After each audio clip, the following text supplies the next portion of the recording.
The story of the Deutschland-Class begins with the end of the First World War, where a majority of the high seas fleet was interned and subsequently scuttled by their crews. Nevertheless, according to the Treaty of Versailles, and specifically Article 181, Germany was limited to having in commission 6 Deutschland- and/or Letrangen-class pre-dreadnought battleships, 6 light cruisers, 12 destroyers, and 12 torpedo boats. Any of the surplus had to be put into reserve or converted for merchant use.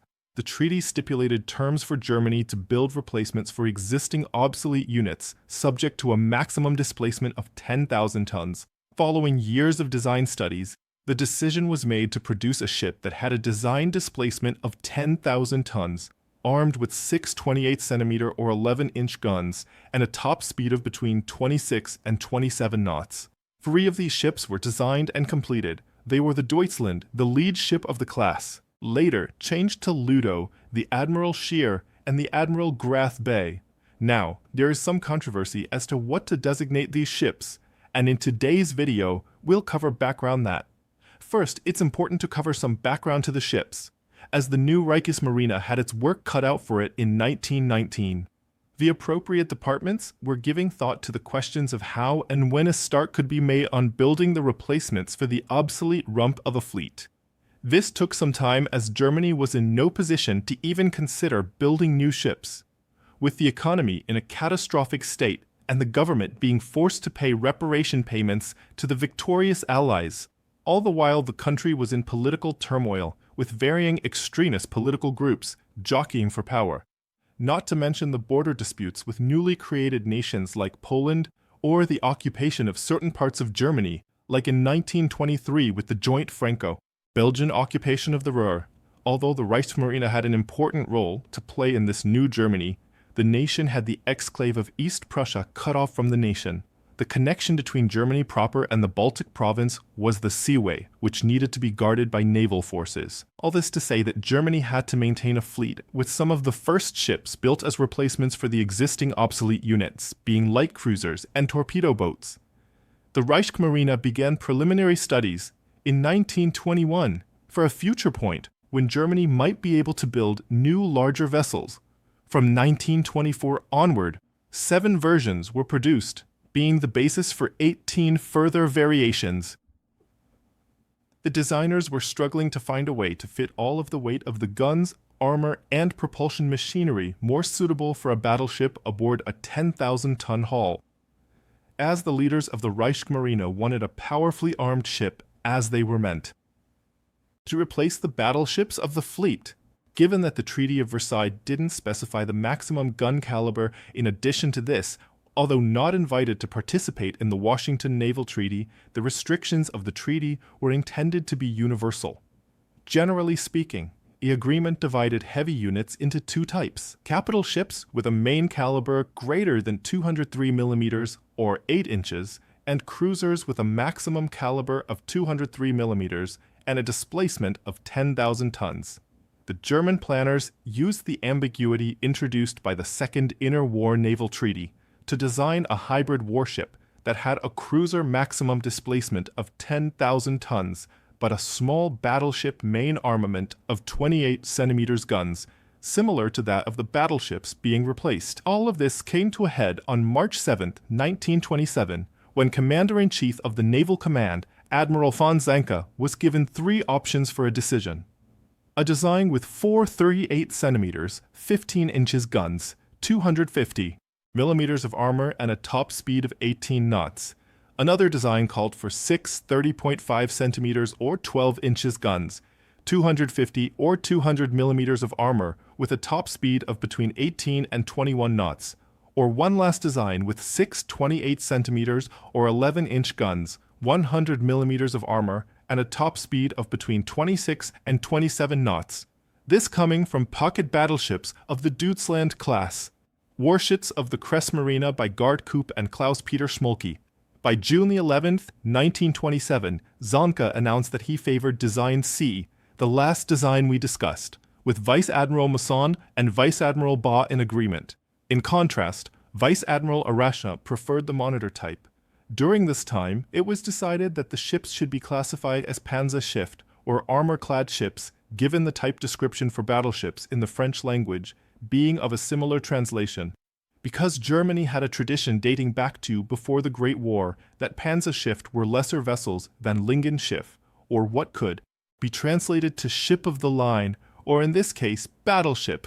Therefore, Zanka ordered that these new vessels must always be referred to as Panzerschiffe, never battleships or cruisers.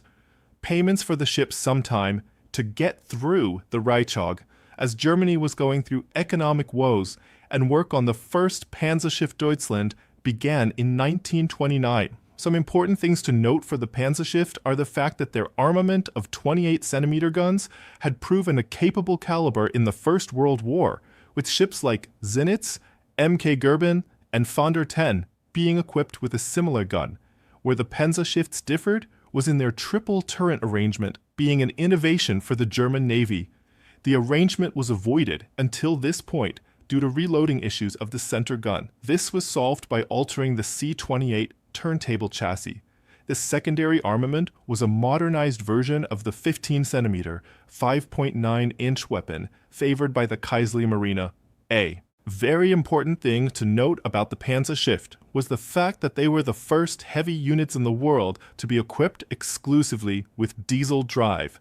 The idea dated back to before the First World War, with a German company offering the Navy a diesel motor with the original diesel consisting of 4 12-cylinder units, each producing 250 horsepower, with 2 3-cylinder auxiliaries of a size sufficient to drive a torpedo boat. The company developed their motors further even as the different Panzerschiffe were ordered. Each ship of the class differed from the other, but I find it's important to describe the particulars of one of them so you get a general idea of what we're talking about. Why don't we discuss the Deutschland? As for her particulars, she had an official displacement of 10,000 tons.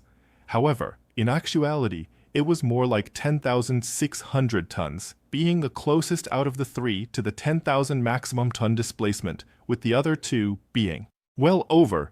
The maximum operational displacement was 14,290 tons.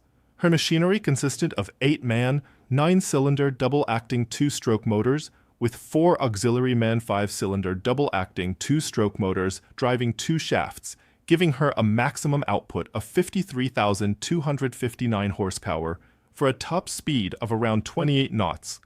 Her armament consisted of 6 28cm 11-inch 52 caliber guns and 2 triple turrets, 1 forward and 1 aft, while her secondary battery consisted of 8 15cm 5.9-inch guns in single mounts, 4 per side.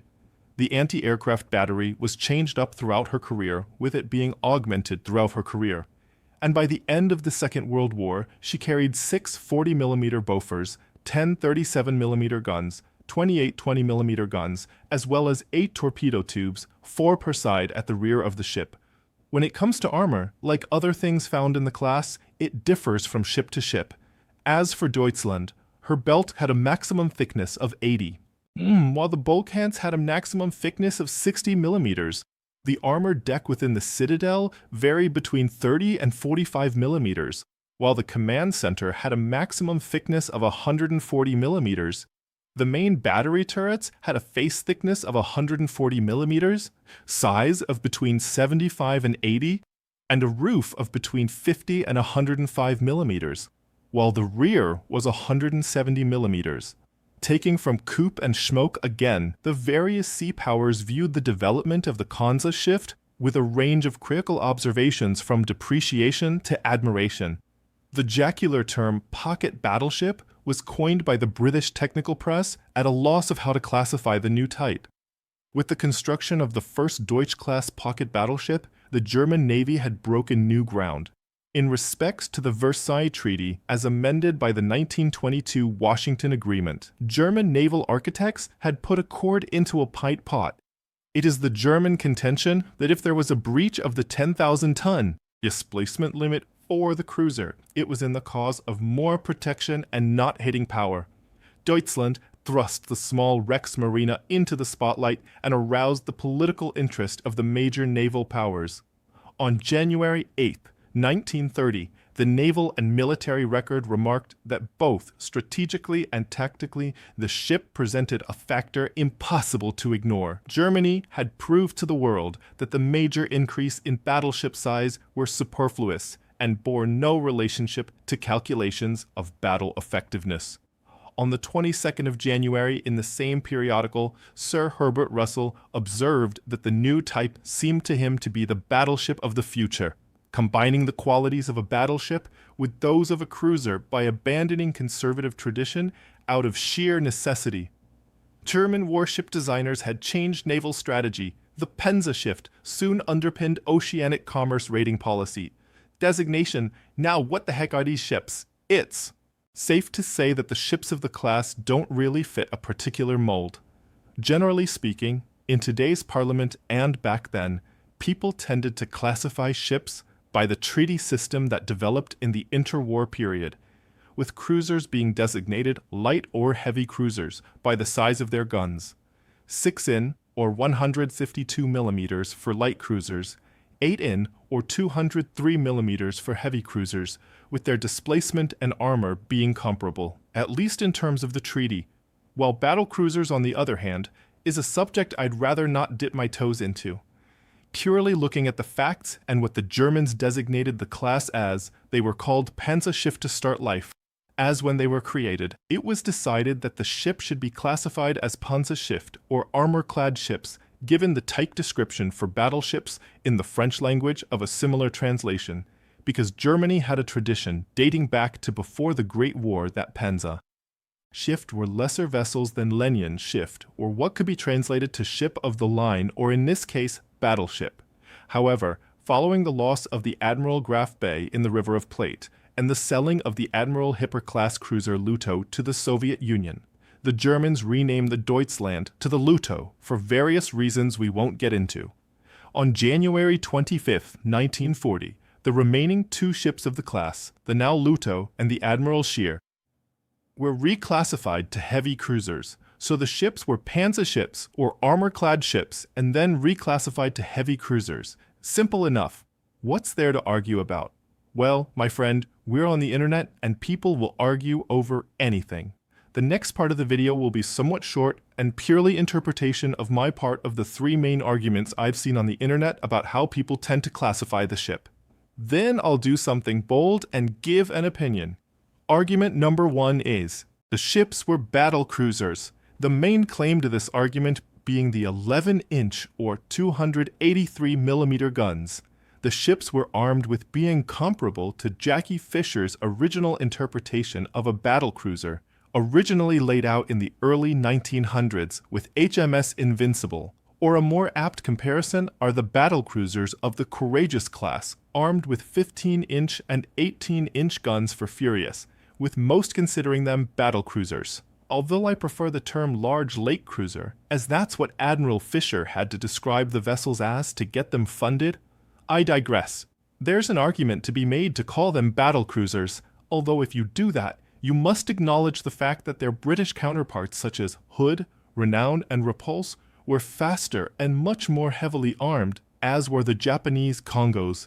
That is, if you call the Kondo battlecruisers and not fast battleships, or Hood for that matter. The other argument I've seen is that people tend to call them heavy cruisers due to their armor, speed, displacement, and of course, them being redesigned heavy cruisers. The only exception they give is their armament, as they have 11-in guns, with most describing them as upgunned heavy cruisers in this camp. Regardless of what side you fall into, things can get rather contentious, with people throwing insults left and right. But what if I were to tell you there are more sides to the argument? The third argument is that they are unique ships originally in rightfully designated Panzerschiffe or armored-clad ships, something unique to the German navies, an argument that is made but rarely seen in YouTube comment sections.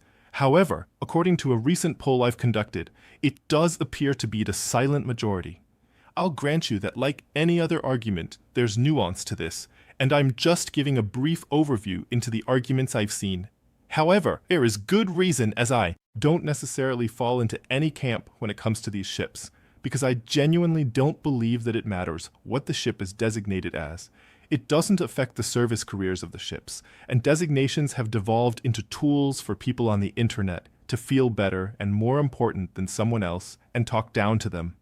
Regardless of what I believe, people will continue to argue about these sorts of things as long as they have opinions. So forever feel free to do so down in the comments section here. All I ask is you be respectful to one another. The major reason why I made conclusion this video is I wanted to say my piece on the designations and my usage of the term pocket battleship. Although not official, it is a historic term used to describe these ships, something I think gets lost on people. I do think saying I don't care is a bit of a cop-out, and if I were to throw my hat into the ring, I'd be in the third major camp, the Panzerschiffe camp, as they are far too unique to be lumped into such general terminology. Anyway, please remember to like and subscribe as it'll help the channel to grow. And until next time, my friends, have a great week. Don't forget to be respectful.